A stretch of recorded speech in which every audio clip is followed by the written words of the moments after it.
नमस्कार दोस्तों। Ocean network पर आपका स्वागत है। मैं हूं ओमकार चौधरी और पिछले कुछ दिनों से एक बार फिर एक ऐसी शख्सियत चर्चा में है जो गाहे बगाहे अपने बयानों के लिए जो सो कॉल्ड मेन स्ट्रीम का मीडिया है उसकी सुर्खियां बटोरते रहते हैं। इनको एक आदत पड़ गई है, मसला चाहे फ्रांस का हो, मसला चाहे अरब कंट्रीज का हो, या पॉलिटिकल मामले हों, या फिर उनके घर के मसले हों। जैसे पिछले दिनों उनके बेटे ने एक फर्जी मनगढ़ंत मामला गढ़ा और अपने चाचा और अपने जो चचेरे भाई हैं उनके खिलाफ हमले का मामला बनवा दिया। या इनकी अपनी बेटी उरूसा का मामला हो, जो सीएए के समय भी अपनी दूसरी बहन के साथ सरकार के खिलाफ नारेबाजी कर रही थी सड़कों पर, और फिर अचानक पता लगा कि कांग्रेस में शामिल हो गई। और अभी पता लगा कि कांग्रेस के जो प्रदेश अध्यक्ष हैं लल्लू, उन्होंने उनके खिलाफ बदसलूकी का गंभीर आरोप लगाते हुए प्रियंका वाड्रा को एक चिट्ठी लिख दी है। जी हाँ, मैं बात कर रहा हूँ मुनव्वर राणा की। पहचान तो है इनकी एक शायर के तौर पर, और शायरी भी कैसी, बड़ी मोहब्बत वाली। चाशनी में भिगो भिगो करके शेर सुनाते हैं, और भारत ही नहीं विदेशों में भी बहुत सारे मुल्कों में ये अपना कलाम पढ़ चुके हैं। शायद लाखों करोड़ों रुपया कमा चुके हैं उनसे। लेकिन अगर जहनियत की बात करें तो ऐसा लगता है कि वो पूरी तरीके से सड़ी हुई है। और ऐसे ऐसे बयान ये दे चुके हैं। मैं जब इस शो में आने से पहले इनके बयानों को देख रहा था तो मुझे आश्चर्य हुआ कि ऐसे ऐसे बयान देने के बावजूद भी ये बाहर कैसे हैं। इनको तो अंदर हो जाना चाहिए था। पर कुछ मुकदमे इन पर कायम हुए भी हैं। इन सब बातों पर चर्चा करने के लिए एक जाना पहचाना चेहरा आपका, मैं उनको जोड़ रहा हूं। जयपुर से संजय दीक्षित जी जुड़ रहे हैं। दीक्षित जी नमस्कार, बहुत स्वागत है। नमस्ते आपको और सभी दर्शकों को। मेरी चिंता संजय जी ये है कि मुझे लगता है 2022 में हम तो यूपी वाले हैं, तो यूपी वालों को एक बड़ा लॉस होने जा रहा है। मुनव्वर राणा यूपी छोड़ने की घोषणा कर चुके हैं कि अगर योगी जी 2022 में दोबारा मुख्यमंत्री के तौर पर चुन करके आ जाते हैं तो मैं यूपी छोड़ दूंगा। तो ऐसा एक मेधावी चेहरा, एक ऐसा टैलेंट उत्तर प्रदेश से चला जाएगा, रुखसत हो जाएगा। जी, मैंने तो इनको ये लिखा था कि तुम प्रदेश पे ही क्यों रुकते हो। मैंने ट्वीट किया था इनकी बात के जवाब में, लेकिन प्रदेश पे क्यों रुकते हो भाई, देश ही छोड़ के जाओ ना पूरी तरह से। आखिरकार इन्होंने बड़ा एक दिल से दर्द भरा हुआ एक मुहाजिरनामा लिखा हुआ है। पता नहीं आपके ध्यान में आया कि नहीं आया है, ऐसा मुहाजिरनामा। मुहाजिरनामा के आपको अगर दो चार हम उसके आशार सुनाए तो आपको लगेगा क्या, हा, क्या क्या अंदाज है कि मुहाजिर हैं मगर हम एक दुनिया छोड़ आए हैं, तुम्हारे पास जितना है हम उतना छोड़ आए हैं। ये जाके अरे वाह। पाकिस्तान में सुनाते हैं, वहाँ बड़ी दाद मिलती है, इस पर तालियां मिलती हैं। तो हम्म। वहां तो जाके ये सुनाते हैं और यहाँ कह रहे हैं हम छोड़ के चले जाएंगे। अरे तो भाई मुहाजिर होना है तो पूरी तरह से हो, वहीं जाओ जहां तुम ये मुहाजिरनामा सुनाते हो। ये बिल्कुल। साहब की कहानी का ये किस्सा आज तक सबसे छुपाया है कि हम मिट्टी की खातिर अपना सोना छोड़ आए हैं। ओहो, क्या बात। है ना, आपके कुछ दिल में हल्की सी कशिश हुई कि नहीं हुई कि नई और दुनिया बसा लेने की एक कमजोर चाहत में पुराने घर की दहलीजों को सूना छोड़ आए हैं। आहा, वाह वाह और वाह इस पे साहब क्या तालियां बजती थी साहब। कराची वाह। कराची में तो लोग रोने वोने लगते थे, पता नहीं क्या होता था। हम्म। लेकिन असलियत यह है कि इसी की इनकी जो एक और दूसरी एक इन्होंने कही है हरकत। इनका एक और शेर है, वो इनकी इस हरकत को ही डिस्क्राइब करता है। वैसे भी अगर आप जानते हैं ना, इनकी जो सबसे प्रसिद्ध कृति है माँ, जी मेरे जी जी, हिस्से में माँ आई, वो भी बिल्कुल। चोरी की है। हाँ, आलोक श्रीवास्तव की है, बिल्कुल। वो भी चोरी की है। आपको पता है किसकी चुराई? आलोक श्रीवास्तव की। और इस चोरी को लोगों ने सरेआम महफिल में इनके मुंह पे कह के मारा था, और ये चुपचाप बैठ गए थे जाके अलग, और सबके बिल्कुल सामने सबको पता है कि ये चोरी की है। कम से कम शेरो शायरी में जो लोग, जिनको भी थोड़ा बहुत भी है, वो सब जानते हैं कि ये चोरी की है। और इन्होंने खुद ने कहा था एक बार, एक इनकी एक दूसरी एक गज़ल है, वो उसका एक ये शेर है, सुनाता हूँ आपको। जी अब जी। बस उससे जो है आप इनके चरित्र को तुरंत आप समझ लीजिए। कहते हैं साहब, खुदा महफूज रखे मेरे बच्चों को सियासत से, खुदा महफूज रखे मेरे बच्चों को सियासत से, ये वो औरत है जिसने उम्र भर पेशा कराया है। तो अब आप इस बताइए। कसौटी पर इनको कसिए और ये बताइए कि ये कौन सा पेशा, कौन सी औरत है, ये कौन है औरत जो बच्चों को पेशा करा रही है? मुझे तो लग रहा है कि ये औरत मुनव्वर राणा ही है जो बच्चों को पेशा करा रही है। तो और देखो, ये तो कोठे वाली जो है वो बाई है, ये कोठे वाली, और वही कोठे वाली बिल्कुल। बाई की तरह जो सारी हरकतें हैं वैसी कोठे वाली बाई की आप देख लीजिए। एक बड़ा पुराना किस्सा याद दिला दिया आपने। एक बड़े मशहूर गीतकार हैं, अभी हैं, संतोष आनंद। जी उन्होंने वो एक गाना लिखा था, बड़ा मशहूर गाना हुआ था। वैसे तो उनके सारे गाने मकबूल हुए फिल्मों में। जिंदगी और कुछ भी नहीं तेरी मेरी कहानी है, हाँ एक हाँ। प्यार का नगमा है, मौजों की रवानी है, जिंदगी और कुछ भी नहीं तेरी मेरी कहानी है। तो मैं एक बार उनका इंटरव्यू करने के लिए गया। वो दिल्ली में ही रहते हैं। तो पीले पीने पिलाने के शौकीन हैं। तो शाम को वो एक अपने मित्र के पास जाकर के बैठ गए हम दोनों। और वो, उनको ये लगा होगा कि ये भी पीते होंगे, तो उन्होंने बोतल बोतल खोल ली। तो मैंने उनसे हाथ जोड़ लिए। मैंने कहा मैंने कभी पी नहीं है और मैं ये शौक नहीं रखता हूँ। तो उन्होंने इंटरव्यू के दौरान एक बड़ी दिलचस्प बात की। उन्होंने कहा कि ये जो आजकल के कवि सम्मेलनों के मंच हो गए हैं, ये इनकी हालत वैसी ही है जैसी शाम को कोठे पर सज धज करके वेश्याएं बैठ जाती हैं, और सुबह अगर देखो तो उनके चेहरे पहचान में नहीं आएंगे। तो इन कवियों और शायरों का भी यही हाल है। ये सज धज करके मंचों पर आते हैं और अपना कलाम या अपनी कविता पढ़ते हैं, पैसे ले जाते हैं आयोजकों से।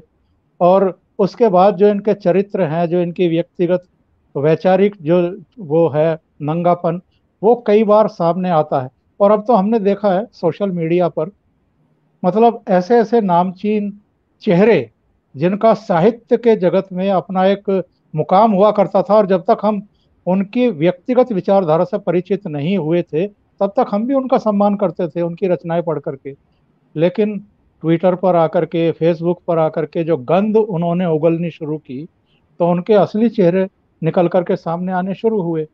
और यही हाल इन हजरत का हुआ है कि ये इनके भीतर जो गंदगी बैठी हुई है, वो निकल करके लोगों के सामने आनी शुरू हुई। अभी एक प्रकरण हुआ है कि लखनऊ से 3 आतंकवादी दबोचे गए, और इनका एक अलकायदा से संगठन, एक दूसरा था उसका अलकायदा से रिश्ता है, उस संगठन से वाबस्ता ये हैं। और पेशावर यानी पख्तूनवा के इलाके से इनका संबंध रहा। उन तीनों के गिरफ्तार किए जाने को इन्होंने सीधे सीधे चुनावी राजनीति से जोड़ दिया। और इससे भी, इनसे मनोवर राणा से भी 2 कदम आगे निकल गए जमीयत उलमाए हिंद। उन्होंने कहा कि हम इनके सारे अदालती खर्चा जो है हम उठाएंगे। तो मतलब हमारे देश के भीतर ही गद्दार बैठे हुए हैं, छुपे हुए। कैसे कैसे लोग हैं ये, जो सीधे सीधे आतंकवादियों का समर्थन करते हैं और सरकारी एजेंसियों को कटघरे में खड़ा करते हैं। नहीं, मुझे तो इसमें बिल्कुल आश्चर्य नहीं होता, क्योंकि मैंने तो इनका पूरा जो पूरा चरित्र का विश्लेषण किया हुआ है। चाहे जमीयत उलेमा हिंद क्या थी, जमीयत उलेमा हिंद देवबंद का ही तो फ्रंट था जो हुसैन अहमद मदनी ने बनाया था, और इन्होंने खूब नाटक किया था पार्टीशन के पहले। ये कहते थे कि साहब कि हम भारत का पार्टीशन नहीं चाहते हैं, ये तो है कौमियत मुत्तहिदा। और उधर सारे के सारे बरेलवी खड़े हुए हैं कि साहब हम कौमियत जुदागाना, हम सेपरेट नेशन, ये कहते थे हम कॉम्पोजिट नेशन। क्यों? हुसैन अहमद मदनी ने खुद ने तकरीर की दिल्ली में 1946 में, और वहाँ पे सारे बरेलवी और सबकी इनकी साझा हो गई। तो इन्होंने उनको समझाया कि देखिए हमारी और आपकी जो मंजिल है वो एक ही है, और हमारे और आपकी दोनों की मंजिल ये है कि इस बर्रे सगीर को, बर्रे सगीर मतलब सब कॉन्टिनेंट, सगीर का मतलब होता है छोटा और बर्रे का मतलब होता है कॉन्टिनेंट, तो छोटा कॉन्टिनेंट यानी सब कॉन्टिनेंट। तो हम इस बर्रे सगीर को, हम इसको पूरे पूरे खित्ते को हम इस्लाम की दावत देना चाहते हैं, हम इसको इस्लाम में बदलना चाहते हैं, हम चाहते हैं कि यहाँ रोशनी आए इस्लाम की पूरी तरह से, और यहाँ पर अल्लाह का नूर नाफिज हो। तो ये कौमियत मुत्तहिदा वालों की तकरीर थी। और अबुल कलाम आज़ाद की तो तकरीरें आपने सुनी नहीं है, वो भी तो नेशनलिस्ट थे ना। इन सब का नेशनलिज्म ये था। और इन्हीं के जो दूसरे थे क्या नाम है, शबीर उस्मानी, शबीर अहमद उस्मानी, वो जो है वो मतलब ये सब देखिए मिली कुश्ती कैसे होती है कि देवबंद के जो चीफ हैं वो तो कौमियत मुत्तहिदा कर रहे हैं, और जो देवबंद के दूसरे जो थे, और मुत्तहिदा करने के लिए इन्होंने ये बनाया बाकायदा, ये जमीयत उलेमा हिंद, ये देवबंदियों का, इनका हुसैन अहमद मदनी का बनाया हुआ, उस वक्त की बात है, खिलाफत के टाइम की बात है। और शबीर अहमद उस्मानी है वो कि नहीं, वो चले गए बरेलवियों के साथ। वैसे देवबंदी बरेलवियों में 36 का आंकड़ा, बिल्कुल यूं मार काट हो जाए, पता नहीं क्या क्या हो जाए, लेकिन वो उनके साथ चले गए और जिन्ना को सपोर्ट करके। और जब मुल्क तकसीम हुआ, विभाजन हुआ, तो ये जो बरेलवी जिन्होंने जिन्ना को सारी की सारी मास एक्सेप्टेंस और जो आपको मास सपोर्ट जो है सारी बरेलवियों ने इनको दिलवाई जिन्ना को। वरना जिन्ना क्या थे, जिन्ना तो खाली एक वकील थे, बैरिस्टर थे, इंटेलेक्चुअल थे, उनके पास कोई मास सपोर्ट थोड़ी था। तो जिन्होंने मास सपोर्ट दिलवाया और जिन्होंने सबने तकरीरें की, बढ़ बढ़ के चढ़ चढ़ के दंगे करवाए, दंगों में हिस्सा लिया, सब करवाया, उसमें आपके जो क्या बोलते हैं बरेलवियों के जो जिन्होंने ये आपकी बरेलवी तहरीक कायम की, अहमद रज़ा बरेलवी, उनके दो बेटे थे, हामिद और मेरे ख्याल से दूसरे का नाम उस्मान था शायद। तो ये दोनों, और जो इनके जो मेन प्रोपेगेंडिस्ट थे नईमुद्दीन मुरादाबादी, ये तीनों के तीनों पाकिस्तान गए, वहां से वापस चले। जी जी। अलीगढ़ मुस्लिम यूनिवर्सिटी जो कि सारा इंटेलेक्चुअल कवर फायर जिसने दिया, जिसने पंजाब के चुनावों में फुट सोल्जर्स का काम किया, जिसके सज्जाद ज़हीर जैसे लोग जो थे वो उनके मुख्य आइडियोलॉग थे मुस्लिम लीग के, सीपीआई के होते हुए भी, जो बाद में चले गए वहाँ पर पाकिस्तान में, फिर वहाँ उन्होंने कम्युनिस्ट गिरी करने की कोशिश की, तो वहाँ इनको पकड़ लिया रावलपिंडी कंस्पिरेसी केस में। तो नेहरू जी उनको ससम्मान वापस लिया कि नहीं तुम यहाँ आ जाओ, ने बहुत अच्छा काम किया था भारत के विरुद्ध षड्यंत्र करके यहाँ। तो ये तो बरेलवियों का हाल था। फिर आपके जमात इस्लामी वाले थे अबुल अला मौदूदी, जिन्होंने बाद में आपके हसन अल बन्ना के साथ में मुस्लिम ब्रदरहुड बनाई, जो पूरे विश्व में इस समय जो है वो आफत मचाते घूम रही है। वो भी कौमियत मुत्तहिदा के हक में थे। उनका कहना था कि भाई अगर एक रहेगा मुल्क तो हमें इसको जो है वो पूरी तरह से इसका इस्लामीकरण करने में आसानी रहेगी।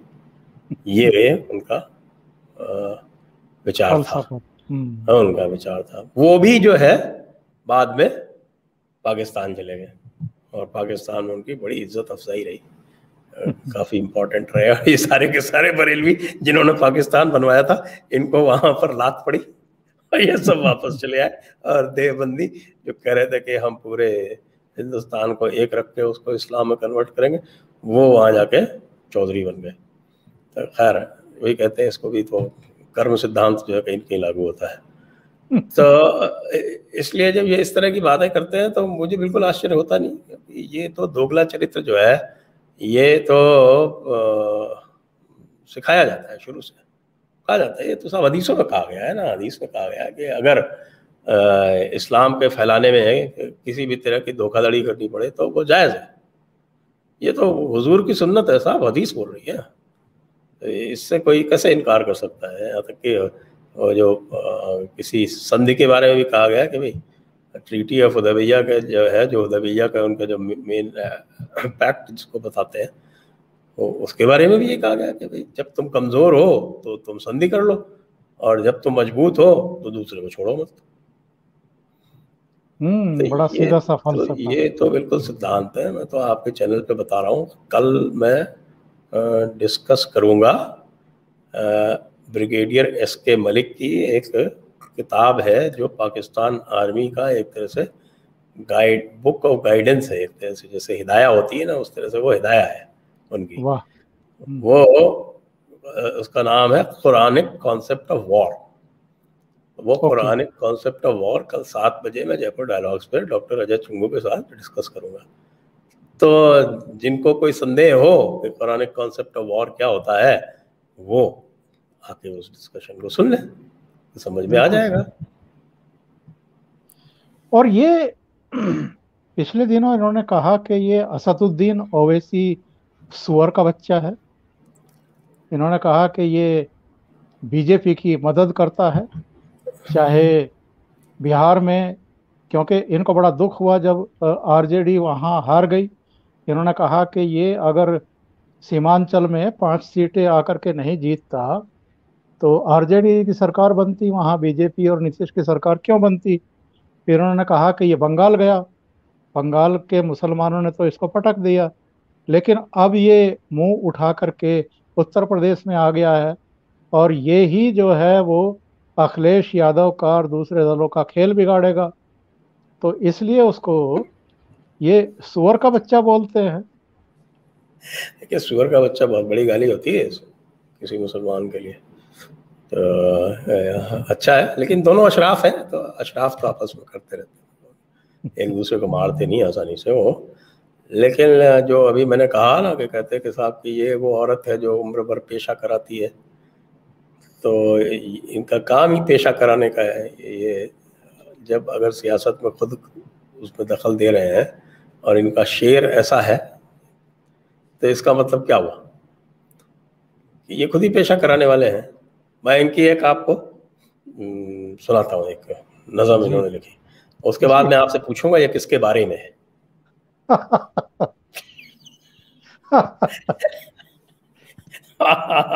सुनिए, पूरी नहीं सुनाऊंगा, बहुत लंबी है, थोड़ी थोड़ी बहुत है, तो मैं उसके शुरू के 3-4 और आखिर के 3-4 मैं आपको सुनाता हूँ, और दर्शकों को भी मजा आएगा। हाँ बताइए, पहले दर्शकों से पूछेंगे भाई आप बताइए किसके बारे में। जी।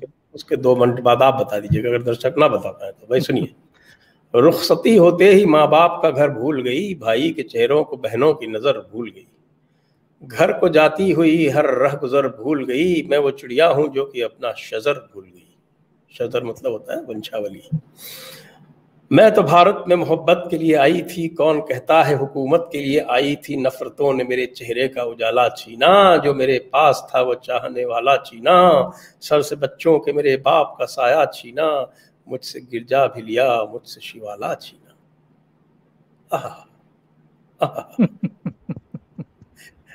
ठीक है, फिर अपने घर में ये बहुत देर कहाँ रहती है, घर वही होता है औरत जहाँ रहती है, कब किसी घर में सियासत की दुकान रहती है, मेरे दरवाजे पे लिख तो यहाँ माँ रहती है, हीरे मोती के मकानों में नहीं जाती है माँ, कभी छोड़कर बच्चों को कहाँ जाती है, हर दुखी दिल से मोहब्बत है बहू का जिम्मा, हर बड़े बूढ़े से मोहब्बत है बहू का जिम्मा, अपने मंदिर में इबादत है बहू का जिम्मा, मैं जिस देश आई थी वही याद रहा, हो के बेवा भी मुझे अपना पति याद रहा। और फिर मैं आखिर में बता देता हूँ कि हर एक फूल को तितली चमन समझती है, हमारे दुख को ये खाके वतन समझती है। मैं आबरू हूँ तुम्हारी, तुम एतबार करो, मुझे बहू नहीं बेटी समझ के प्यार करो। हाँ साहब, 1 मिनट दर्शकों का। हाँ साहब बताइए कौन है ये? उन्होंने शुरू कर दिया बताना साहब। अच्छा। ये देखिए, उन्होंने जो है सोनिया गांधी का नाम लेना शुरू कर दिया है। भैया, आप लोगों की वाह वाह, बहुत खूब, आपने बिल्कुल सही पकड़ा।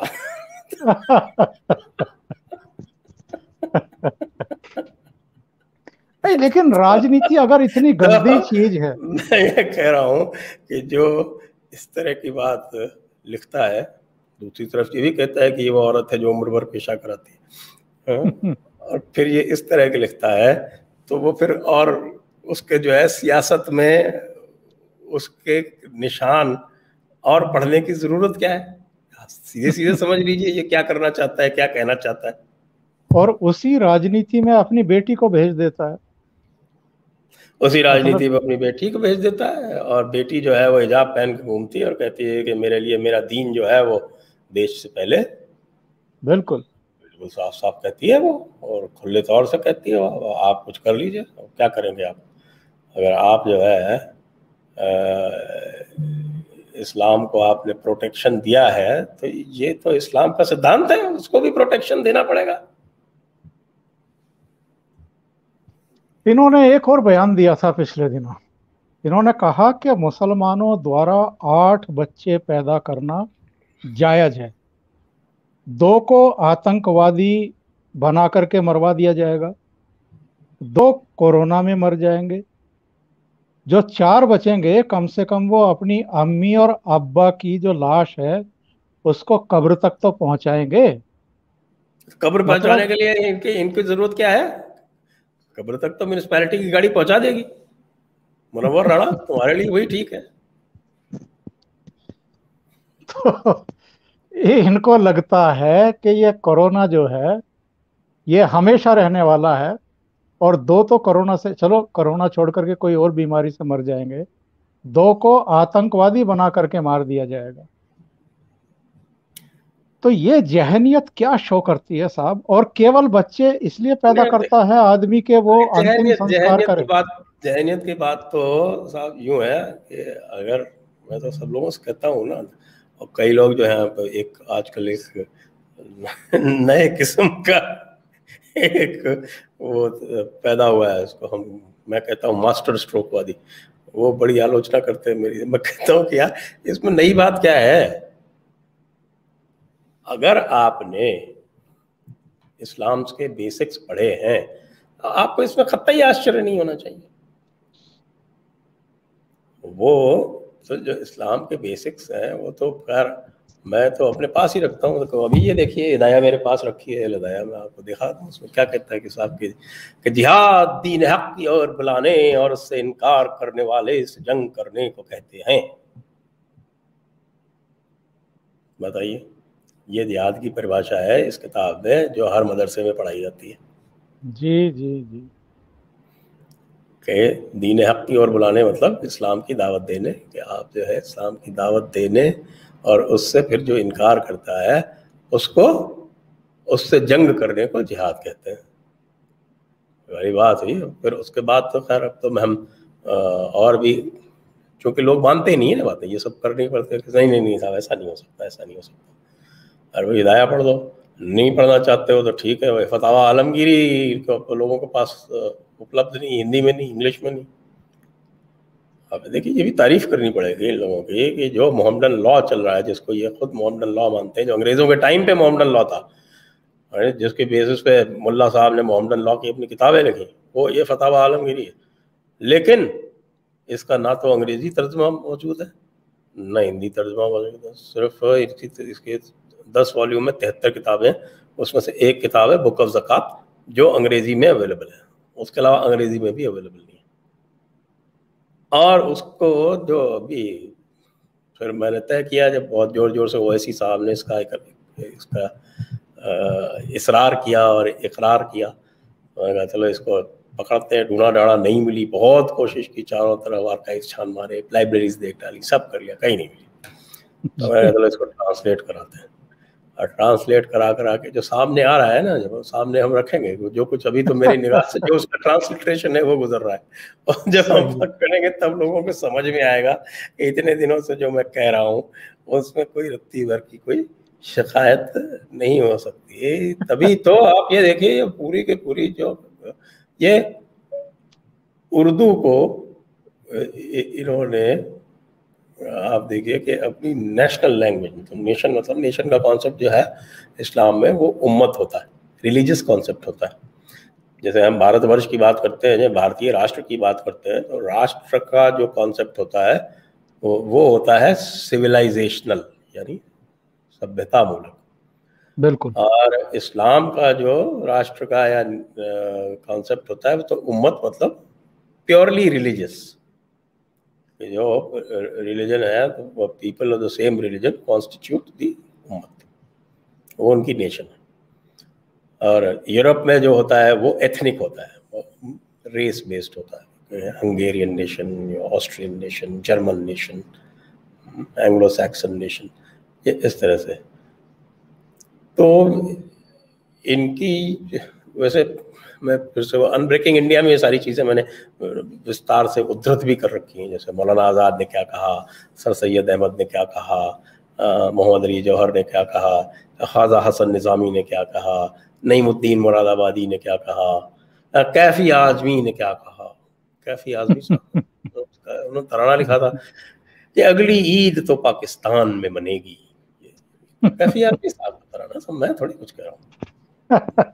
ईद पाकिस्तान में बनेगी क्या। अच्छा, मजाज लखनवी साहब थे इनके, जावेद अख्तर साहब के, जो हमारे चीचा जावेद अख्तर है उनके मामा जी, और उन्होंने भी ऐसे ही तराना लिखा था और जम के पाकिस्तान के फेवर में। जावेद अख्तर ने भी लिखा? जावेद अख्तर के मामा जी थे। ज्यादा अच्छा मामा थे। अब मामा क्या क्या था वो, जिए जिए पाकिस्तान ने, कुछ इस तरह से करके। तो अरे वाह। इनका तो ऐसे ही चलता रहता है कि साहब कि क्या पाकिस्तान का मतलब क्या, ला इलाहा इल्लल्लाह। फिर यहाँ पे आगे क्या, कश्मीर में नारे क्या लगाए, पाकिस्तान से रिश्ता क्या, ला इलाहा इल्लल्लाह। फिर वाह। शाहीन बाग में क्या नारे लगाए, तेरा मेरा रिश्ता क्या, ला इलाहा इल्लल्लाह। तो ये कोई बदल जाए चीज ऐसी नहीं है, ये तो हमारे लोग जो है वो सोचते हैं कि साहब के डीएनए एक होने से सब चीजें ठीक हो जाती हैं। उनको ये नहीं पता कि इस्लाम में डीएनए का कोई महत्व नहीं है। मोहम्मद साहब ने अपनी, अपने वालिद, अपनी अम्मी और अपने चाचा, तीनों को जहन्नुम भेजा था, उन पे लानतें भेजी थी। क्यों? क्योंकि अम्मी ने, वालिद तो इनके होने से पहले ही गुजर गए थे, और अम्मी ने इस्लाम कबूल करने से इनकार कर दिया था, या अम्मी शायद उससे पहले ही चली गई थी, क्योंकि ये 40 साल में इनको आई थी ना ये आपके इस्लाम की आज्ञा। अबू तालिब जो इनके चाचा थे, जब कुरैश में इनका बहुत विरोध हुआ करता था तो इनके चाचा ने इनको बचाया। जब इनके चाचा डेथ बेड पे थे तब ये उनके पास गए, तब तक इनके पास आ चुका था, क्या बोलते हैं उसको, अल्लाह का कलाम। अब उसको भी कलाम कहते हैं। अब यही लोग पूछते हैं कि साहब अगर अल्लाह है तो कलाम कैसे। तो एक तरफ तो आप कहते हो निराकार, और दूसरी तरफ कहते हो कलाम। कलाम के लिए तो कलम की ज़रूरत होती। खैर वो तो अलग बहस हो जाएगी। तो उनसे कहा कि आप इस्लाम कबूल कर लो, उन्होंने मना कर दिया। तो इन्होंने उनके ऊपर लानतें भेजी, कहा कि ये जहन्नुम जाएंगे। तो इस्लाम में सबसे पहली बात ये सिखाई जाती है कि आपके जो गैर इस्लामी पूर्वज थे उनके ऊपर लानतें भेजो और वो सारे के सारे जहन्नुम जाएंगे। वो अलग बात है कि भाई भले इनके यहाँ तो ये है ना कि भाई एक ही जन्म होता है, और जन्म लेके हाँ सारे लोग जो है वो आखिरत तक, जब तक धरती का अंत नहीं हो जाएगा तब तक सब जो है वो कब्रों में पड़े रहेंगे। तभी वो RIP बोलते हैं ना हमारे यहाँ। इन जी। लोग जो है वो बगैर सोचे समझे लिखते हैं RIP, रेस्ट इन पीस। उसका मतलब क्या होता है ये नहीं समझते। उसका मतलब होता है कि ए मुर्दे तू पड़ा रहे तब तक, आखिरत के दिन तक। तो भाई हिंदुओं, आपस में RIP मत बोला करो। हमारे यहाँ रेस्ट इन पीस का कोई कॉन्सेप्ट नहीं है। आत्मा तो चरायमान है, लगातार चराए वेती, वो नहीं सही। रुकती। इसलिए ऐसा, फिर आप कहिए तो फिर एक और उनकी सुना दूं नज़म। बिल्कुल बिल्कुल बिल्कुल। उर्दू के ऊपर लिखी है। एक एक इनका, जो अभी आपने DNA का जिक्र किया, जी मैं इनका एक और बयान देख रहा था, इससे इनके DNA का भी पता चलता है। इन्होंने जो है, आपको याद होगा, जब लीजिए हमारे अपने धीरेन्द्र पुंडीर भी जुड़ गए हैं। धीरेन्द्र जी, बहुत स्वागत है आपका। नमस्ते नमस्कार धीरेन्द्र सर, जी। थोड़ा नमस्कार सर, नमस्कार। देर से जुड़ने के लिए थोड़ा सा माफी सभी लोगों से, क्योंकि मैं पूरे उसमें लगा हुआ गवर्नर था में एक। आप हाँ पूरे जी। गवर्नर में, आप पूरे गवर्नर में। बस मैं अंदर था ना, ऑफिस में ही था। तो अच्छा अच्छा। हाँ ओके जी ओके। जी। तो मैं ये बता रहा था कि जब वो फ्रांस वाला प्रकरण हुआ था, तो इन्होंने, मुनव्वर राणा ने ये कहा था कि अगर मैं होता तो मैं भी गर्दन काट देता। और तो ठीक है, इस दीन पर, की रोशनी में बिल्कुल सही कह रहे हैं। दीन तो की रोशनी इनके में जो कह रहे हैं वो बिल्कुल वाजिब है। मैं उनसे तो सहमत इनके खिलाफ एक FIR लॉन्च हुई, और दरोगा जी इनसे पूछताछ करने के लिए पहुंचे। तो एक हूँ। तो दरोगा को इन्होंने 10वीं फेल बताया। दूसरे, इन्होंने सरकार पर बरसते हुए कहा कि मुझे अगर गिरफ्तार करना है या कहीं भेजना है तो पाकिस्तान मत भेजना, मुझे अरब भेजना, क्योंकि हमारी पहचान तो अरब से है। तो ये हुई ना बात। यही पाकिस्तानी कहते हैं, यही कहते हैं। और अरब वाले जो हैं, इनको जो है लात देते हैं इनकी तशरीफ पे। कहते हैं कि तुम काले कलूटे, इनको ये पता नहीं है, इनको बताना पड़ेगा इनको मुझे। इनके जो फ़िक़्ह में जो सिद्धांत है कूफू का, एक सिद्धांत है कूफू। कूफू का मतलब होता है इक्वल, और उसको कूफू कफात, कफात होता है डॉक्ट्रिन ऑफ इक्वालिटी। तो उसमें ये लिखा हुआ है कि कोई भी गैर अरब जो है वो अरब के बराबर नहीं हो सकता। इसके ऊपर हमने एक एपिसोड की हुई है, वो हमारे वो फयाज जी, अहमद साहब हैं, उनके साथ में पूरी एक एपिसोड की हुई है कूफू कफात पे। तो इसलिए इस मरदूद को, इसका नाम मुनव्वर राणा है, इस मरदूद को कोई ये बतावे कि अय मरदूद, तू होश की दवा कर, और तू मुखल्लिद है तो गुस्ताखी मत कर। जो फ़िक़्ह में कह दिया गया है कूफू के बारे में, उसका मुतालबा कर और चुपचाप घर बैठ।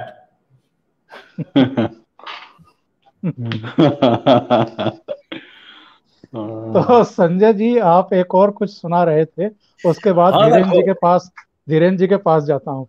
ये देखिए क्या इन्होंने उर्दू के बारे में लिखा है कि साहब के हर एक आवाज अब उर्दू को फरियादी बताती है, यह पगली फिर भी अब तक खुद को शहजादी बताती है। वाह। है ना साहब, कितनी अच्छी बात है। फिर काफी और है, वो तो कहते हैं साहब एक और बीच में, जहां पिछले कई बरसों से काले नाग रहते हैं, इनकी शक्ल वकल या ध्यान कर लीजिए और उससे फिट कीजिए कि ये इनके ऊपर चस्पा होती है नहीं होती है।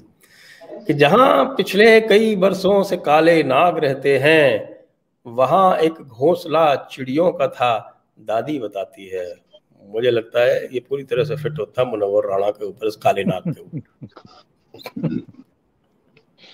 अभी संजय जी से जिक्र हो रहा था धीरेन्द्र जी, तो वो चर्चा भी आ गई कि जो इनकी मशहूर कविता है माँ वाली, वो इनकी एक्चुअल में चुराई हुई है। और वो आलोक श्रीवास्तव की एक चिट्ठी है 2003 की। उसमें इन्होंने, आलोक श्रीवास्तव ने खुलासा किया था कि मेरी एक कविता है, बाबूजी गुजरे, आपस में सब चीजें तकसीम हुई, मेरे घर में सबसे छोटा था मैं, घर में सबसे छोटा था, मेरे हिस्से आई अम्मा। हाँ माँ मेरे, तो हाँ तो माँ मेरे उसने हिस्से में इस तरीके से लिखा था उसने। तो इन्होंने उसको थोड़ा सा उसमें रद्दोबदल किया और भावना वही रखी, वहीं से चुराई। इन्होंने लिखा कि किसी को घर मिला हिस्से में या कोई किसी दुआ के हिस्से आई। में मकान है। मैं घर में सबसे हाँ, छोटा था, मैं मेरे सबसे हिस्से में छोटा था, माँ आई। मेरे हिस्से में माँ आई। हाँ, ये बोला है। तो इन्होंने मतलब ये इतने बेशर्म हैं कि इस पर बड़ा बवाल हुआ उस समय। बहुत सारे कवियों ने, शायरों ने भी इनको बड़ी लानतें भेजी। और एक हास्य कवि हैं जबलपुर के, भोला, सुदीप भोला, उन्होंने तो बहुत लंबी एक पोस्ट लिखी थी फेसबुक पर इनको गालियां निकालते हुए कि आप इतने मतलब मशहूर बने घूमते हैं और आप आलोक श्रीवास्तव की कविता का की नकल करते हैं और उससे लाखों करोड़ों रुपए कमाते हैं, और आप माफी तक नहीं मांगते हैं। आप सो कैसे पाते हैं ठीक तरीके से। तो आप एक बशीर बद्र का भी जिक्र कर रहे थे कि बशीर बद्र भी इनको मात देते हुए कुछ इसी तरह के कलाम लिखते हैं जैसे ये लिखते हैं। तो थोड़ा सा जरा वो बताइए। देखिए, एक बात बहुत इंटरेस्टिंग है कि आपने जब शुरुआत की कि अरब रहना चाहते हैं, जब मैंने आपसे बातचीत शुरू की, ये जी जी। अरब जाना चाहते हैं, तो अरब जाना बहुत जरूरी इनके लिए इसलिए भी है क्योंकि आपको याद होगा अभिव्यक्ति की आजादी के लिए जो सबसे बड़ा लिबरल्स का जो एक जिनको देश का कोई लेना देना नहीं, जिनके लिए कोई परिधि लुटियंस दिल्ली से बाहर नहीं आती, उनके एक मसीहा थे जिसके लिए बड़ा शानदार माना जाता था, गजगामिनी बनाई तो बॉलीवुड फिर हो गया, जो बुगाती में चलते थे 16 करोड़ की वेरॉन बुगाती में, वो नंगे पैर रहते थे। उनकी खूबी ये थी कि वो नंगे पैर रहते थे और उसके लिए उन नंगे पैरों के नीचे बिछने के लिए हिंदुस्तान की तमाम कलाकृतियां बनाने वाली और उनमें घूमने वाली तमाम जो हस्तियां हैं वो उनके पैरों के नंगे पैरों के नीचे नंगे होकर लेटने के लिए तैयार रहते थे। मैं हैरान होता हूं कि उन्होंने भी जाके कतर में ली, मतलब उनको भी अमेरिका या किसी दूसरे वेस्ट कंट्री में जिसने इनको ये आइडिया दिया, मतलब मैं अगर मेरी कल्चर की बात खत्म कर देता हूं, मेरी कल्चर जो चारवाक को भी ऋषि मानती है, जो उन सब तमाम परंपराओं में रखती है, जो चाहे माने न माने तमाम चीजें, हम नास्तिकों में भी ईश्वर की तरह हम लोगों ने रखा। हम चलिए मान लेते हैं कि हम लोग नाचीज, हम लोग कुछ नहीं जानते हैं, लेकिन जिस मॉडर्न डेमोक्रेटिक सेटअप की बात ये लोग करते हैं, जिसके आधार पर दुनिया के देशों में ये अजाब के तौर पर उभर के आ रहे हैं इस तरह के कलाकार, इस तरह के नाम, जिन लोगों ने अभिव्यक्ति की आजादी को बलत्कृत किया है, अगर मैं सीधे शब्दों में कहूं तो वो लोग की आखिरी रिहाइश किसी ऐसा देश नहीं बल्कि वो देश होती है जहां अभी भी औरतों को बराबरी का दर्जा नहीं दिया गया, जहां अभी भी लाइसेंस लेने के लिए जिनको दिक्कतें होती हैं, जहां अभी भी बाजार जाने के लिए पुरुष अभिभावक चाहिए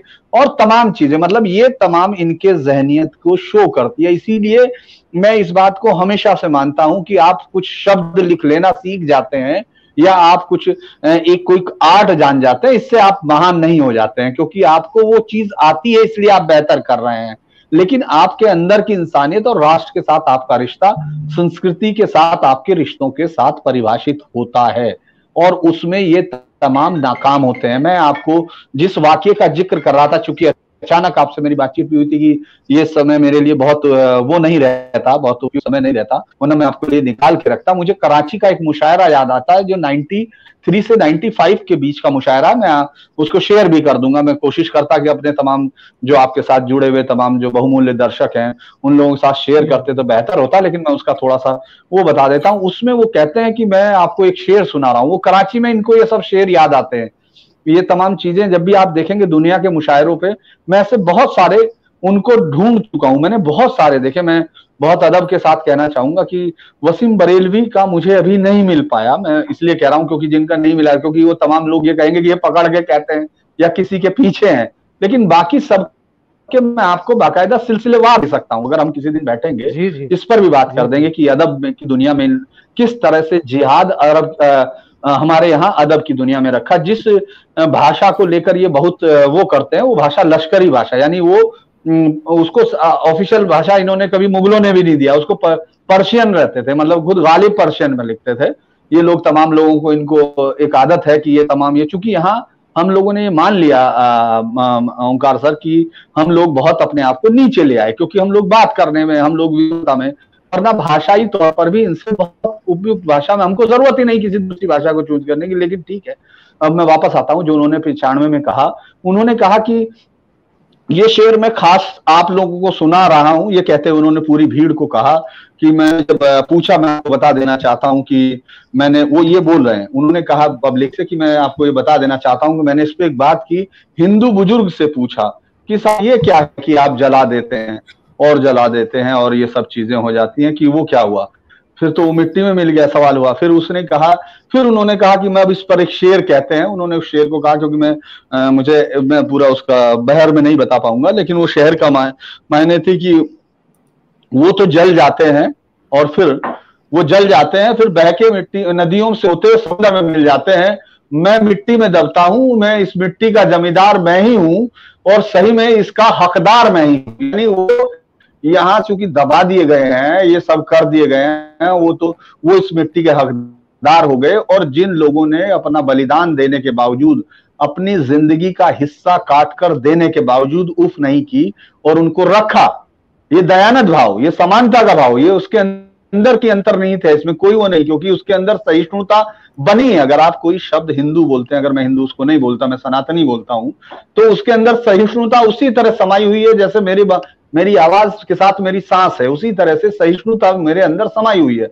लेकिन उनकी अदब की दुनिया में ये एक बड़ा कारण होता है। अगर आप गौर करेंगे तमाम शायरों पे, मैं चैलेंज के साथ कह रहा, क्योंकि इस शब्द को जो मैं आपके हजारों लोग सुन भी रहे होंगे और इसको कभी भी इस्तेमाल किया जा सकता है, क्योंकि मैं ये जानता हूं कि शब्दों की कीमत क्या होती है। मैं ये भी जानता हूं कि मेरे इस वीडियो को कभी भी मेरे खिलाफ 20 साल बाद भी इस्तेमाल किया जा सकता है, अगर मैं कोई ऐसी चीज कहूंगा जो गलत होगी। तो मैं पूर्ण जिम्मेदारी के साथ कह रहा हूं कि मैंने ज्यादातर को देखा है, बाकायदा मैंने सुना है। मैं उनको इकट्ठा करके कभी आपके साथ बैठूंगा, जिसमें से आपको याद होगा, जिसमें एक है कि मुझे लगता है संजय सर सुनते होंगे, इकबाल असर को भी, कि कहाँ गए वो पानी पे चलने वाले लोग, कभी थे हम ही थे सिफत उस पर बदल देने वाले, फिरौन पर। मतलब उन्होंने कहा कि वो एक ऐसी परंपरा से आते हैं जो पानी पे चलती थी, यानी वो मूसा की तरफ जिक्र कर रहे थे, वो फिरौन को मारने वालों की बात कर रहे थे, जबकि इनके डीएनए में यहाँ इंडिया के बाहर, बांग्लादेश के बाहर निकल के कुछ नहीं दिखता है। वो इनको, जो लोग चूंकि घोड़ों पे चढ़ के आए थे, उन्होंने यहाँ जितने अपमान, बलात्कार और तमाम किए, वो इब्न बतूता की किताब में है। संजय जी अच्छे से जानते हैं कि जब वो बांदी से पैदा हुई लड़की वो इस्लामी, मतलब मैं ये सिर्फ बहुत घटिया शब्दों के साथ इस्तेमाल में कर रहा हूं कि इनको ये समझ में आना चाहिए कि ये किसके है। ये बात इनको अपने अदब में ईमानदारी से स्वीकार करनी चाहिए। जिस अमीर खुसरो को आपने तूतिया हिंद कहा, अगर उसकी उस किताब को पढ़े जिसमें उसने अलाउद्दीन को जिहाद की, यानी अल्लाह की तलवार कहा, खलीफा की तलवार कहा है उस शख्स ने, और उसको मैंने तूतिया हिंद कह दिया क्योंकि मुझे मेरी सहिष्णुता का ये मिला कि आप मेरी गलतियों से मेरा गला दबा रहे हैं, क्योंकि मैं कोई सवाल नहीं कर रहा हूं, मैं आपसे पूछ नहीं रहा हूं। तो ये मनव्वर राणा उसी किस्म के जीव हैं। अब इनको पता है, जो कि मेरे विचार से संजय जी के प्रोग्राम में तुफैल जी ज्यादा बेहतर बताते हैं कि 132 फीट ऊंची या कितनी, मतलब मैं उनका वर्णन कर पाऊंगा, जिस तरह की हूरें उन्होंने बताई हैं, उन हूरों का ये इंतजाम कर रहे हैं। इनकी दिक्कत यह है कि तमाम उम्र इन्होंने हमसे खाया, पैसा यहाँ से इकट्ठा किया, जमीन पे सब किया, और अब ये अगले जन्म का इंतजाम कर रहे हैं। मुझे बेहद, आज से नहीं, ये लगातार पिछले कुछ समय से उनको लग रहा है, उनको जल्दी लगने लगा कि शायद अगले जन्म के लिए मैंने कुछ, अगला जन्म खैर उनके यहाँ नहीं होता है। उनका कहना है कि जब आखिरियत होगी तो उस वक्त जब होगा वो मिलेगा, तो उसमें वो पीछे ना छूट जाएं, क्योंकि उससे पहले बहुत सारे लोग पाकिस्तान, बल्कि मैं आपको कहूं पाकिस्तान के अदब में शायद इस तरह की हमारे खिलाफ वो ना हो, मतलब एक धार्मिक तौर पे जो नफरत दिखाई देती है वो पाकिस्तानी अदबी उसमें ना दिखाई दे, क्योंकि वो अपने से लड़ते हुए दिख रहे हैं। मैं इसलिए कह रहा हूं कि मैं वहां के नए जितने लड़के हैं, उमर नजमी हो, तजवी वाफी हो, उमर हो, ये तमाम लोग, अमार इकबाल हो, उन सबको सुनता हूं, सबको समझता हूं। लेकिन जिस तरह की यहां लोगों में नफरत दिखती है, चाहे वो आप देखेंगे प्रतापगढ़ी, और वो तमाम चैलेंज करते दिखते हैं, मतलब वो इस फायदा उठा रहे हैं कि अभिव्यक्ति की आजादी और कानून की बारीकियों के बीच में जब धीरेन्द्र जी चले गए बीच में, अभी मेरे पास वापस आ जाएंगे। लेकिन इसी बीच में मैंने अभी चैट में एक बड़ी अच्छी एक कमेंट देखी, जी जी किसकी है वो देख लूंगा, उसका नाम भी ले दूंगा। तो जी चैट मुझे पसंद आई। वो कह कि साहब के किसी के हिस्से में पप्पू आया और किसी के हिस्से में पिंकी आई, और मैं सबसे छोटा था तो मेरे हिस्से में एंटोनियो माइनो आई।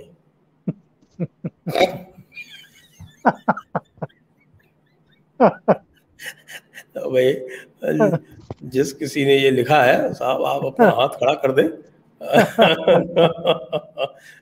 आपके ये है कोई महेंद्र मेहता जी। ये महेंद्र मेहता जी का ये है कलाम। किसी के हिस्से में पप्पू आया, किसी के हिस्से में पिंकी आई, मैं घर में सबसे छोटा था, मेरे हिस्से में टोनी माइनो आई। इनका एक और बयान मैं देख रहा था। इन्होंने कहा था कि भारत में 100 करोड़ जानवर हैं, 35 करोड़ इंसान। 14 मई 2020 का इनका ये बयान। तो जाहिर है हंगामा तो होना ही था इस पे। नहीं, क्यों हंगामा होगा? मैं तो कहता हूँ ये सब हमारी जो क्या बोल सकते हैं कि बेइल्मी है, उसकी वजह से। क्योंकि अगर आपने कुरान को नहीं पढ़ा है तो इसमें इनकी क्या गलती है? उसमें लिखा हुआ है कि आपके जो भी गैर मुसलमान है वो जानवर होता है। ये मेरे ख्याल से 25.44, अगर मेरी याददाश्त मुझे सही दे रही है तो ये है कुरान की 25वीं सूरत की 44वीं आयत है ये, कि जो गैर मुसलमान हैं वो सब जानवर होते हैं। तो वो तो वही कह रहा है जो कुरान में लिखा हुआ है। आपको कुरान आपने नहीं पढ़ी तो उसमें हमारी क्या गलती है? मुनव्वर राणा साहब की क्या गलती है? गलती आपकी है कि आप कुरान का इल्म नहीं जानते। आपको अभी तक दीन की रोशनी आप तक नहीं पहुंचनी है।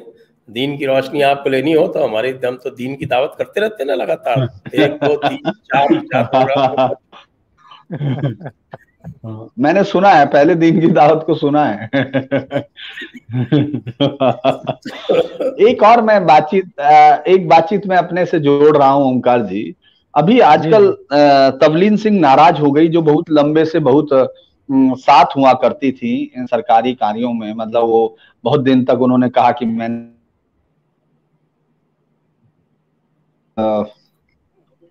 हाँ, उनके बेटे ने बेटे से अलग करोगे तो नाराज होगी। अभी अचानक आपसे बातचीत करते हुए उन्होंने किताब लिखा स्ट्रेंजर टू, हाँ, जिनको जो हफिंगटन पोस्ट और उस तमाम में कुछ कनेक्शन का संकट है। तो मैं तो ये कह रहा था कि साहब किसी बेटे को माँ से अलग करोगे तो माँ नाराज नहीं होगी क्या? बिल्कुल होगी। वो अलग बात है कि अगर हम दीन की रोशनी में देखें उनका जो कारनामा था तो फिर पता नहीं फिर किस तरह के फतवे हैं, वो अलग बात है। उनका बेटा जो है वो अपने आप को कहता है कि वो सलमान तासीर का बेटा है। मैं तो उससे पूछता रहा कई बार कि भाई तेरे को सलमान तासीर ने कभी अपना बेटा माना या नहीं माना? सलमान तासीर ने तो उसको अपना बेटा कभी माना नहीं। वो कहता है सलमान तासीर, आतिश तासीर। हाँ, तो उसमें मैं जिक्र कर रहा था संजय जी, उस किताब में स्ट्रेंजर टू हिस्ट्री में उसने एक बहुत अच्छा कोट किया है। मतलब उसने खैर अलग अलग चीजों को, उसने उन पूरे देशों की यात्रा की जहां से इस्लाम बैकवर्ड उसने किया, मतलब जहां से शुरू किया इस्लाम को लेके वो ईरान। और उसमें उस किताब को लिखते वक्त मुझे लगता है कि उस पर थोड़ा सा रहा होगा कि वो उस समय तक ये उसको नहीं लगा होगा कि कोई ऐसी सरकार यहाँ आ सकती है जो हिंदू हितों की बात करेगी। लेकिन उसने थोड़ा सा अपनी जिम्मेदारी को दिखते हुए मुझे लगता है थोड़ा सच लिखा, जिसमें उसने लिखा कि भारतीय उपमहाद्वीप यानी पाकिस्तान, बांग्लादेश और हिंदुस्तान की बात करते हुए उसने कहा कि ये तीनों देश के जो इस्लामिस्ट जो फॉलोअर्स है वो इस्लाम की किसी भी महान परंपरा से नहीं जुड़े हुए हैं, लेकिन उस बोझ को कंधे पर उठाए हुए ढोते हुए ये लोग हैं। तो मुझे लगता है कि बेहद सच लेकिन कड़वी बात उसने कही। उसने ये बताया, उसने पूरी यात्राओं को साबित किया कि किस तरह से ये लोगों का बेसिक इस्लाम यानी अरब के इस्लाम से कोई वास्ता नहीं है और यहां से उठ के कोई बात नहीं जुड़ी है। ये जो सफ में नहीं है कोई ना बंदा ना कोई बंदा नवाज या इस तरह की कहानियां लिखने वाला जो इकबाल, और खासतौर से मैं आपको अदब की बात कर रहा था, क्योंकि मैंने कहा कि मैं अचानक आपके साथ जुड़ रहा हूं तो उनको सिलसिलेवार नहीं रख रहा हूं, जो जो बातें आती रहेंगी वो मैं जोड़ता रहूंगा। जैसे कि आज भी हम इकबाल की बात करते हैं, इकबाल के पन्नों पर रहते हैं, इकबाल को लास्ट तक इस बात में अगर आप इकबाल को, चूंकि आप अभी तक उसकी किताब को रखे हुए हैं, आपको लगता है ये एक नई कहानी, आपको लगता है आप इसको अपनी सहिष्णुता मानते हैं, ये बेवकूफी होती है। कोई ये सहिष्णुता नहीं है। आपने तो, जब आप इकबाल को इतना बड़ा मानते हैं तो इसके बाद इन मुनव्वर राणा टाइप लोगों को तो खुद ही लगेगा कि उनके लिए एक रास्ता है। मतलब वो यहाँ इस देश को गाली देके, इस देश की पूरी पूरी संस्कृति को कोस के और पूरा उनको उखाड़ के, उसके बावजूद भी वो सम्मानित रह सकते हैं। उनको ये इकबाल से हौसला मिलता है। जो आदमी, अगर आपने पहले लिखा और पहले लिखने के बाद आपने उसके बाद जो लिखा, आप बाद में मेरी बात को मानेंगे या मैं जो बचपन में आपसे कहता था वो मान लेंगे? आपकी पूरी किताबें, आपका पूरा इस्लाम का जो दर्शन था वो लास्ट तक आपने हिंदुस्तान के खिलाफ नफरत उगलने के लिए किया। और अगर आपका बस होता तो आप वही सब करते जो महमूद गजनवी ने किया या जो तमाम लोगों ने किया।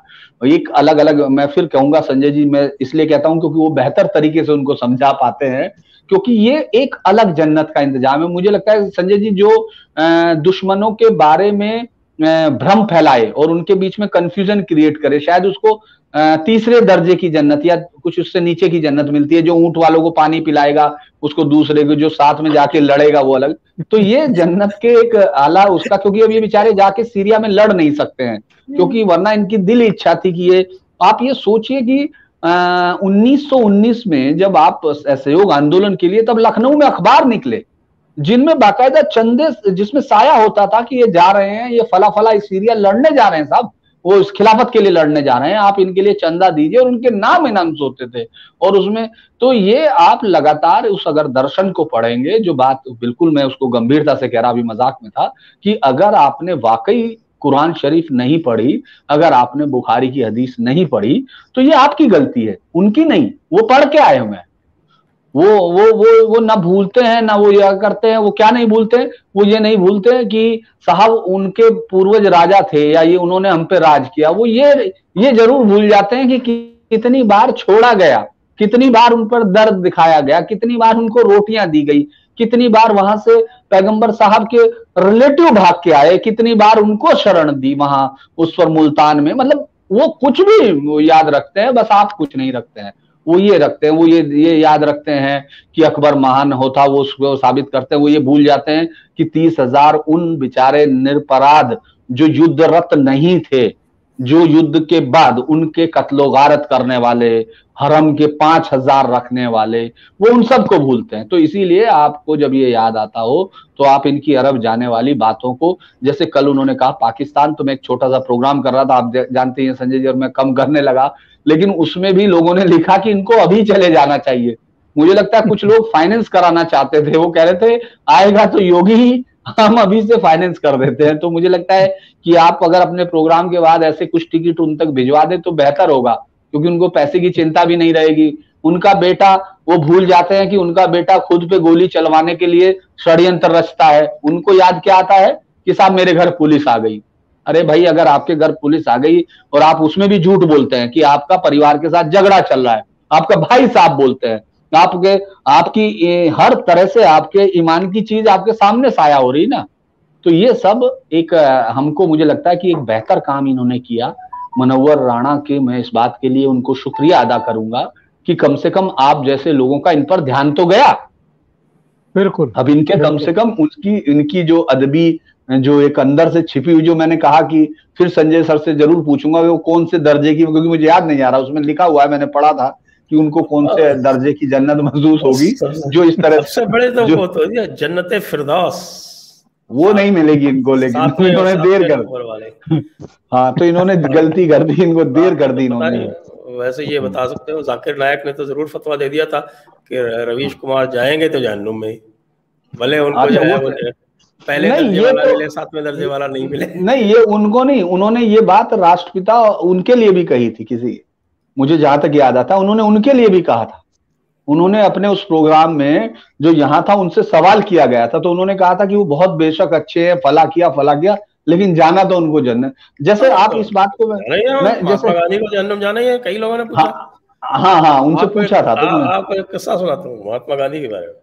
जी। महात्मा गांधी के जन्म में जाने बारे में खास तौर से, खैर इस्लाम में तो इसमें कोई कंसेशन नहीं है, लेकिन जो है आपके जो क्रिश्चियंस है ना, वो थोड़ा इसमें जोड़ा गोल मोल जलेबी करके करते हैं, लेकिन उनसे भी जब पूछते तो बड़ा वो हो जाते। तो सब एक इनका सेक्ट होता है मॉर्मन, तो वो मॉर्मन सेक्ट ने एक नई तजवीज़ निकाली। उन्होंने कहा कि साहब के हम जो लोग मर गए हैं उनको भी बैप्टाइज कर सकते हैं। बाकी तो ये हुआ ना, ये सब सवाल ये पूछा जाता था कि भाई तुम्हारे क्रिश्चियनिटी आने के पहले जो थे करोड़ों अरबों लोग जो मैं ये सवाल आपसे करने भी वाला था, यही सवाल आपसे करने वाला था। जो मैं चले गए एक सवाल और सुन लीजिए। नहीं, ये सवाल इसीलिए क्योंकि इसमें जुड़ेगा। मैं सवाल ये कर रहा था कि जो इनसे पहले जो हमारे यहाँ ये मनोवर राणा साहब हैं, जिस राणा टाइटल को ये लगाए हुए हैं, इन्होंने अब तक उसको नहीं हटाया।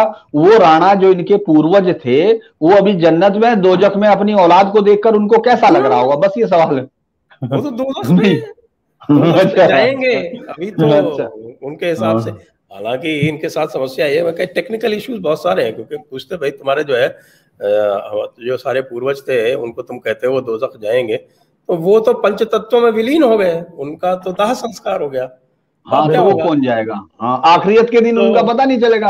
आखिरत के दिन तो वो तो आएंगे नहीं। हाँ, वो उठ नहीं पाएंगे अल्लाह मियाँ के सामने वो आएंगे ही नहीं, तो उसका वो जवाब नहीं दे पाते हैं। बाकी उनका ये तो है कि साहब जाना तो सबको दोज़ख है, जो हमारे से पहले जिन पर इस्लाम की दीन की रोशनी जिनको नहीं मिली, वो तो सबके सब दोज़ख जाने ही है।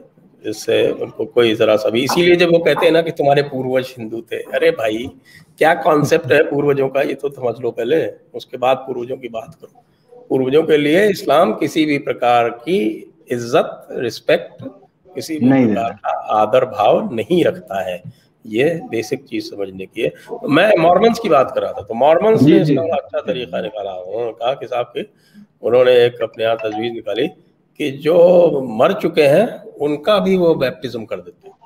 तो जब बार बार लोगों ने मजाक उड़ाया कि भाई ये बताओ गांधी जी तो इतने अच्छे आदमी थे कि वो हेवन गए या हेल गए, तो इनके पास जवाब नहीं होता था। तो मॉर्मन सेक्ट ने अपनी इस नए तरीके से गांधी जी का 1996 में उनको बैप्टाइज कर दिया। ओ, गांधी जी जा चुके, इसका मतलब है गांधी जी को भी इन्होंने बैप्टाइज कर दिया। तो इसलिए भाई नहीं मालूम। अब हिंदुओं और क्रिश्चियन तुम्हारे लिए कोई जगह नहीं है, वो मॉर्मन बन चुके हैं, वो मॉर्मन बैप्टिस्ट हो चुके हैं। फिर लोगों ने उनके खिलाफ शिकायतें मुकदमे की, तो उसको मानते नहीं है आजकल, लेकिन ये फैक्ट है, ये इस तरह से हुआ था। तो इसलिए ये बहुत तरह के एंटरटेनमेंट है। आप इकबाल की बात कर रहे थे, तो इकबाल ने पहले तो जो लिखा कौमी तराना जो हम लोग गाते हैं, लेकिन उसका मिल्ली तराना जो है हम भूल जाते हैं, वो अलग था। और सबसे खतरनाक जो उसके जो शिकवा और जवाब शिकवा जो उसने लिखा, वो आपने जो एक तरह से वॉर क्राई है पूरी तरह से। शिकवा में तो ये शिकवा करता है वो अल्लाह से कि अल्लाह हमने तेरा क्या क्या नहीं किया, और तूने इसके बाद भी यहाँ जो है हमको फतेह नहीं दिलवाई इन काफिरों पे। जी, काफिरों पे नहीं आप मान। फिर उसका फिर जवाब शिकवा लिखता है कि वो अल्लाह कहता है उससे कि तुम्हारे में कमजोरी है, तुमने जो है वो दीन जो है वो ढंग से कायम नहीं किया। तो ये सब चीजें इसमें, ये तबलीग इसी में से निकलती हैं, सब यहाँ से है। तो अब हम क्या कर सकते हैं, लोग पढ़ते नहीं। और फिर साहब अगर हम मुनव्वर राणा को हम क्यों ब्लेम करते हैं, वो कह रहे हैं अगर 100 करोड़ जानवर है, तो वो भाई सही कह रहा है दीनी हिसाब से, तो दीनी इल्म के हिसाब से तो बिल्कुल सही कह रहा है, क्योंकि कुरान में यही लिखा हुआ है। जाहिलियत भी है, वो तो बेसिकली जाहिलियत तो वो जानवर हैं, और इसीलिए जानवरों के तो रूह होती नहीं, इसलिए जानवरों को कत्ल करने में कोई दिक्कत नहीं है। वो सिखाते हैं वैसे भी, अब कल सिखाया जाएगा, सबको ट्रेनिंग दी जाएगी, जिवे करो ऐसे। दरअसल वो दे ही रहे हैं ट्रेनिंग, तो है इस तरह के लोग। मैं तो सिर्फ इसलिए खुश हूं कि ये तमाम लोग अपने जो कहते हैं ना कि अपने कपड़े उतार के सही मायने से सामने आए, और इस तरह से लोगों ने देखना शुरू किया। क्योंकि होता क्या है, किसी के खिलाफ घृणा से पहले ये देखना सबसे ज्यादा जरूरी है कि हम ये देखें कि आखिर उसका पूरा इंटेंशन क्या रही। आप जब लगातार जा रहे हैं, आपके शब्दों की कीमत ज्यादा होती चली जाती है। आप इस बात की, आप जब शायरी में जाते हैं तो आप जो सदर होता है, जो कहते हैं कि इस समय ये इस की सदारत कर रहे हैं, उन तमाम लोगों की आप बहुत इज्जत और रसूख की बात करते हैं। लेकिन जब आप आप जब सीनियर हो जाते हैं तो आप तुरंत अपने लिए इस पूरे अदब में धर्म की और जिहाद की रोशनी खोजने लगते हैं, तो यकीनन उन तमाम लोगों को आप बेवकूफ साबित करते हैं जिन्होंने आप पर यकीन किया, जिन्होंने आपकी शायरी के लिए तालियां बजाई, जिन्होंने आपके गले में माला डाली। ये तमाम चीजें आपको साबित करने के लिए काफी होती हैं कि आखिर इस तरह के लोगों को खोजा कैसे जाए, और इस तरह के लोगों की खोज जो लंबे अरसे से आप बंद कर चुके थे या कभी की नहीं गई थी। यहां तक कि मैं हैरान होता हूं कि उसके तमाम चीजों पे आपने देखा हुआ उस पर इतनी बहस हो चुकी, अश्लीलता के लिए या तमाम चीजों पर, वो उसकी बहस की शुरुआत मुझे लगता है कि उन्हीं की पेंटिंग से शुरू हुई थी। हालांकि जो राजा रवि वर्मा पर केस चला था 1902 के करीब, वो अलग चीज तमाम चीजों में थी, लेकिन इन्होंने जो किया था, हुसैन साहब, जिनको अभी भी मुझे लगता है कि हो सकता है हमारे इस वीडियो के बाद आपको कुछ मतलब, हालांकि ज्यादातर काफी अब समझदार होने लगे हैं लोग और मुझे खुशी होती है जब मैं देखता हूं उन लोगों को, क्योंकि उन लोगों को अब दीन की रोशनी चाहिए, यानी दीन का मतलब उनका दीन नहीं, अब मैं उनके दीन को समझ के अपना दीन समझ लें। और मैं भी यही कह रहा हूं कि सबको पढ़ना चाहिए, जो जो लोग समझना चाहते हैं कि सहिष्णुता क्या होती है, वो तब तक नहीं समझ पाएंगे जब तक वो इनको नहीं पढ़ लेंगे। जब इस तरह के अदबी लोगों की जो इस तरह की शायरी है उसको नहीं समझ लेंगे और इनके साथ नहीं बैठेंगे, तब तक आप अपना नहीं समझ सकते हैं, क्योंकि आपको लगता है सब इजी इजी है। आपको देखना होगा कि आपके पूर्वज किन लोगों से टकराए इस तरह की चीजों के, इस तरह की वहशियत के साथ, जिसमें इस उम्र में जिनके साथ शायद ही किसी ने, मुझे लगता नहीं संजय जी इनके किसी मुशायरे में 60% से कम हिंदू आबादी रही होगी या किसी ने बेअदबी की होगी, सबसे ज्यादा तालियां बजाई होंगी। वो किताबें अगर आप किसने खरीदी ये भी आप देख लीजिए, आपको पता चल जाएगा। आपके घर में या मेरे घर में जरूर एक किताब होगी या इनके घर में जरूर किताबें होंगी, और अभी इनकी जो तमाम जिनके लिए ये लड़ाई लड़ने की बात कर रहे हैं उनके यहाँ इसकी बजाय मुझे लगता है कि हिदाया होगी, या जो आप अभी अनुवाद कर रहे हैं वो होगी उससे ज्यादा। ये सब ऐसे ही है। राहत इंदौरी को ले लीजिए ना, राहत इंदौरी जी, क्या मैं आपको यही कह रहा कि ये सबसे, मैंने इसीलिए कहा उनसे, ओंकार सर से, कि अदब पे कभी होना चाहिए कि क्योंकि बशीर बद्र को लोगों ने इतना सब समझाया, उनकी भी चोरी की आदत कभी नहीं गई। उन्होंने हफीज मेहटी साहब का शेर था, कोई जरा वो कोई गले में कोई हाथ भी ना बढ़ाएगा, जो गले मिलोगे तपाक से जरा फासले से मिला करो, ये अजीब मिजाज का शहर है। ये मेरठ अजीब, हफीज मेहटी साहब का शेर उन्होंने अपना शेर बना के पूरी दुनिया में बेच दिया। एक भाई ने दूसरे से चोरी कर ली, शायद ये कह के मान लिया गया होगा, या जो भी होगा वो मुझे मालूम नहीं।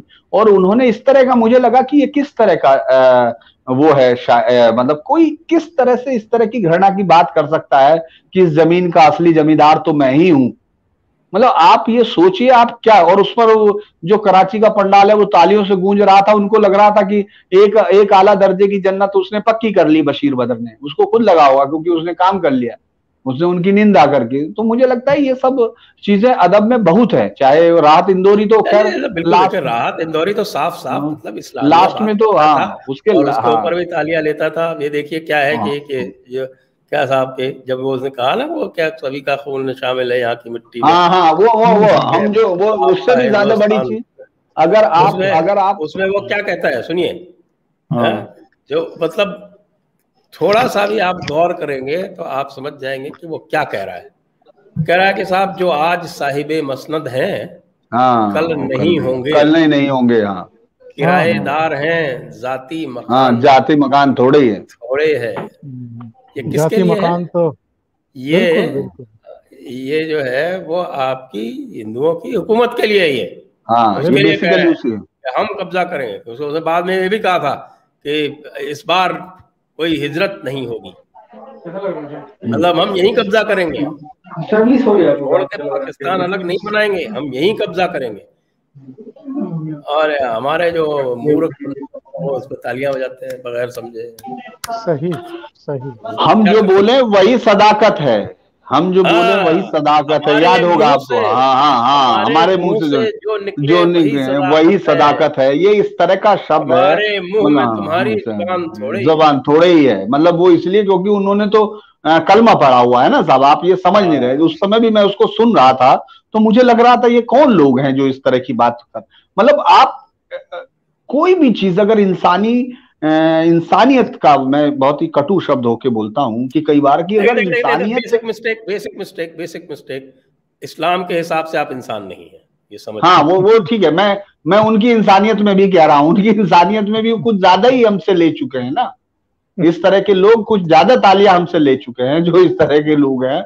अगर मैं उस बेसिक मिस्टेक से अलग हटता हूं, क्योंकि हम लोगों के यहाँ तो मैं ये सोचता हूं कई बार कि वसुदेव कुटुंबकम जब आपने कहा होगा, उस वक्त तो दुनिया की बहुत बड़ी सभ्यताएं पैदा नहीं हुई, और जब जो शहर आज महानगर जिनकी तरफ आप देखते हैं, कभी गांव भी नहीं रहे होंगे, लंदन और पेरिस, उस वक्त आपने ये सब कहे जब कल्चर खड़ी नहीं हुई, तो हम तो उसके बावजूद असहिष्णु हो गए। मैं सोचता हूं कि मैं संजय सर से भी कह चुका और आपसे भी कि पिछले 3 सालों में कितने ISIS के सिंपथाइजर, उनके एक्टिविस्ट, अल कायदा के, ये लोग यहाँ पकड़े जा चुके हैं। तो जानते हैं उस चीज पर कभी बहस नहीं होती, उस पर कभी कोई चीज नहीं हुई, क्योंकि उन्होंने ये मान लिया। भी आपने देखा होगा कि ये उसने जो इस्तेमाल किया, आप शब्द सोचिए क्यों क्यों कहा जा रहा है, क्योंकि आप बहस करते हुए कतराते हैं, आपको डर लगता है कि कोई बुरा मान जाएगा, लेकिन वो उन चीजों को धुंधला करके उनके लिए आगे का रास्ता तय करते हैं। जैसे इसने कहा कि कुकर लेकर, मतलब आप समझ रहे हैं, वो मुनव्वर राणा सिर्फ इस पर नहीं कर रहा कि उसको योगी से दिक्कत है, उसको उन तमाम एक्ट से दिक्कत है जो इस्लाम को फैलाने के लिए, यानी कट्टरता से खत्म करने के लिए जो हिंदुओं को किए जा रहे हैं, उनको आप रोकने की कोशिश कर रहे हैं। तो इस बात से उसको नाराजगी है, क्योंकि आप ये सोचिए कि आप किस तरह से पूरी सुरक्षा एजेंसियों को झूठ में लिथेड़ रहे हैं, और चूंकि वामपंथी एजेंडा आपको दिखता ही है, वो साफ है, वो उसको लेके तुरंत उड़ जाए। ये दो चीजों का बड़ा गजीब कॉकटेल है, इस पर कई बार बात कर चुके संजय जी भी और हम लोग भी, मुझे भी कई बार लगता है कि आप ये सोचिए पूरी दुनिया में, ईरान में लेके चाहे जहां से या अफगानिस्तान का उदाहरण होगा, तमाम जगह जहां कम्युनिज्म का और इनका एक बहुत बेहतर, कम्युनिज्म क्या करता है इनके लिए, दोनों ने एक दूसरे के लिए जो पैरासिटिक सहजीविता होती है, सिम्बायोटिक, वो इन्होंने की रिलेशनशिप है कि ये एक, जब आपको लगेगा ये जाहिलियत की बात कर रहा है, ये खुद इनके बारे में लगेगा, मतलब ये हमारे लिए इस तरह के अदबी जो लोग हैं, वो खासतौर से मुनव्वर राणा टाइप, वो जो समझेंगे कि ये जाहिलियत या तमाम चीजें हैं, तब उसको इंग्लिश में अच्छे से सजाकर और अंतरराष्ट्रीय मंचों पर या खासतौर से देश के अंदर ट्वीट की क्रांति करने के लिए लेफ्ट का इस्तेमाल होता है। यानी वो उसको शुरुआत करता है कुरान शरीफ की उन आयतों से जिनको वो बहुत मुतासिर होकर काफिरों को खत्म करने की बात करते हैं, और फिर उसको एक बेहतरीन आधुनिक जामा पहनाने के लिए वो ट्विटर से तैयार रहते हैं। तो वो फिर इंस्टाग्राम और ट्विटर पर चलता है, और फिर शुरुआत होती है कि कुकर बम लेके आने वाले लोग जो थे वो बहुत ही मासूम, बहुत ही क्या कहें कि उनको निर्दोष लोग थे। और ये बात बिल्कुल सही है, क्योंकि वो जब जिस विश्वास से मुनव्वर राणा कह रहा है, उसमें मुझे लगता है वो बिल्कुल निर्दोष है, क्योंकि आपके मैं फिर आपको टोकूंगा। देखिए आप, चलिए आप जो है ये देख रहे हैं कि आखिरकार क्या लिखा हुआ है कुरान में। ये लिखा हुआ है ना कि साहब के जुल्म और जुर्म, इन दोनों का खात्मा करने के लिए ही तो आपका कुरान का उपदेश है, आदेश है कुरान का। जुल्म और जुर्म, जुल्म क्या होता है आप देखिए, ये जो कुफ्र और शिर्क जो है सबसे बड़े जुल्म है, तो उसको बेचारे के ऊपर तो जुल्म का वो खात्मा करने के लिए तो लाया है कुकर बम। सही कह रहा है वो, गलत क्या कह रहा है? जी, मैं भी यही कह रहा था, मैं भी यही कहने की कोशिश कर रहा हूं कि वो बेचारे पूर्ण विश्वास के साथ मुनव्वर राणा अपने निर्दोष, उनकी वो हिफाजत करने की कोशिश कर रहा है, और उसको मालूम है कि जब आप हथियार नहीं उठा सकते हैं, तो उसी में लिखा हुआ है, ये भी जो जिसका बार बार जिक्र कर रहे हैं संजय जी, तब आप इसमें उनके लिए, जैसे आप जंग में नहीं जा सकते तो ऊंट के लिए ऊंटों का इंतजाम कर दें, अगर आप ऊंटों का इंतजाम नहीं कर सकते तो आप उनके खाने पीने का इंतजाम कर दें, अगर वो भी नहीं कर सकते तो दुश्मनों में आप संशय फैला दें। तो मुनव्वर राणा इस पूरी लाइन को कि संशय फैला दो, उनको बदनाम कर दो और उनका आप सीधा अटैक कर दो। तो मुनव्वर राणा, मुझे डर है किसी दिन बिल्कुल आखिरी ऊपर वाली जन्नत लेने के लिए कहीं निकल ना जाए वो बाहर लेकर के मुझे ये सब करना होगा। तो मुझे लगता है कि अब इस पर और ज्यादा तो संजय जी की महारत है, मैं तो उसमें नहीं हूँ, लेकिन नहीं, एक बार फिर जब जुड़ेंगे। तक आप जुल्म और इस्लाम की परिभाषा में जुल्म और जुर्म क्या होता है ये नहीं समझेंगे, तब तक आपकी बात समझ में नहीं आएगी कि आखिरकार जो ठीक वो है। कर रहा है वो आपका जो जुल्म है उसके ऊपर, क्या आप अभी तक जो है शिर्क जिंदा रखे हुए हो इस दुनिया में, इससे बड़ा जुल्म और क्या हो सकता है कुरान की नजर में। तो कुरान जी की नजर में अगर वो जुल्म है तो वो जुल्म से दूर करने के लिए जिहाद कर रहा है। जिहाद की परिभाषा में भी बता चुका हिदाया के मुताबिक। जी जी तो आप शायद तब तक जुड़े थे, नहीं जुड़े थे, मुझे ध्यान नहीं। जी जी, मैं नहीं था। हाँ, तो फिर जिहाद दीन हक की ओर बुलाने और उससे इनकार करने वाले इस जंग करने को कहते हैं। ये सब सब सब बिल्कुल जो बेसिक्स हैं इस्लाम के, वो हमारे लोग नहीं समझते। वो बेसिक्स क्या है? या एक आपको जिहाद की परिभाषा बता दी, दूसरे मैंने आपको जुल्म बता दिया और जुर्म बता दिया। जी जी, ये शिर्क है, ये जुल्म है, और कुफ्र है, ये जुर्म है। जुर्म है। जी, समझ जुर्म है।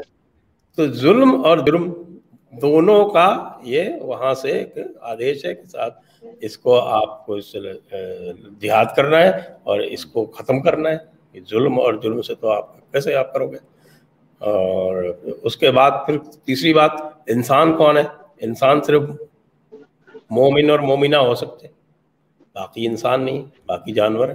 ये मुनव्वर राणा ने भी इसकी तायीद कर दी, ओंकार जी ने अभी बताया।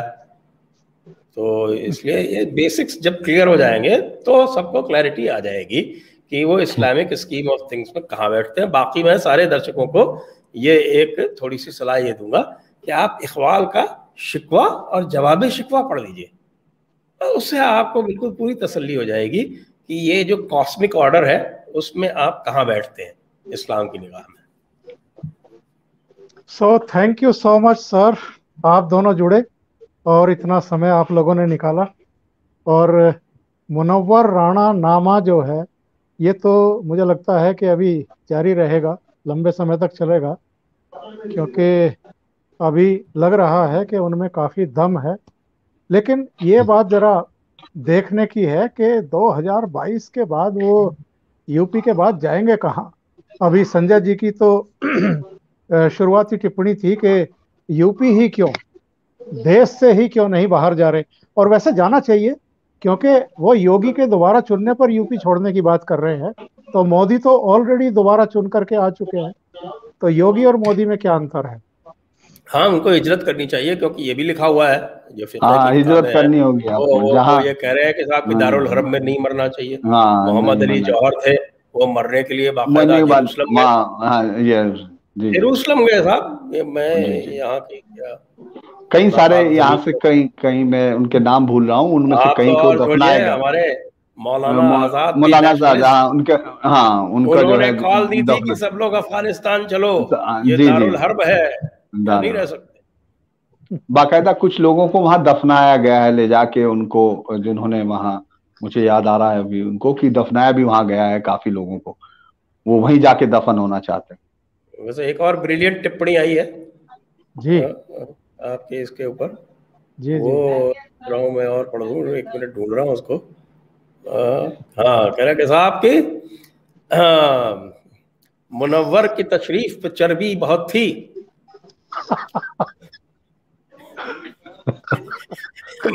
मुनव्वर की योगी के लठ वाला। अच्छा,